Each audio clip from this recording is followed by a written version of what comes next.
সঞ্জিদা 1 2 3 মানে কি আমি জানি না। এবার 3 বিষয়ে ফেল করায় সানজিদাকে পচালো রাকিব হোসেন।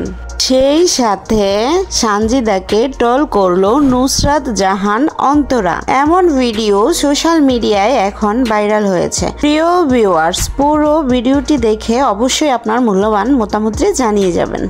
এসএসসি পরীক্ষায় 3 বিষয়ে ফেল করার পর ব্যাপক ট্রলের শিকার হয়েছেন নুসরাত জাহান অন্তরার ভাগ্নি সানজিদা। পড়ালেখায় মনোযোগী না হয়ে টিকটক ও সোশ্যাল মিডিয়ার কাজে বেশি মনোযোগ দেয় এরকম পড়ালেখার বিপর্যয় ঘটেছে সানজিদার।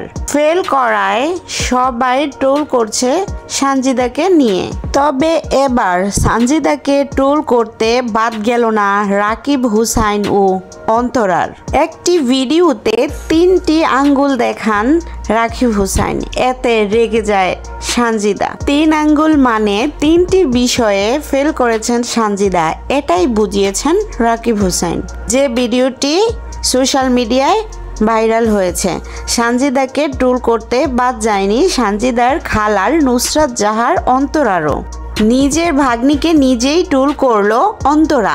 একটি ভিডিওতে অন্তরা সানজিদাকে বলল, তোমার কি যেন হয়েছে। একথা শুনতেই সানজিদা যেন লজ্জায় লাল হয়ে যায়। ঘরে বাইরে সব জায়গায় এখন সানজিদাকে ট্রোল করা হচ্ছে। তবে সানজিদা এসব বিষয় নিয়ে একবারই বিচলিত নয়। সানজিদার পরীক্ষার ফলাফল খারাপ হওয়াটা তার পরিবার খুব স্বাভাবিকভাবেই নিয়েছে। সানজিদার মা সুমায়া মেয়েকে তো পুরোপুরি সাপোর্ট দিয়েই যাচ্ছেন। তিনি বলেন, আমার মেয়ে 3 সাবজেক্টে ফেল করেছে, আলহামদুলিল্লাহ, আমি আমার মেয়ের পাশে আছি সবসময়।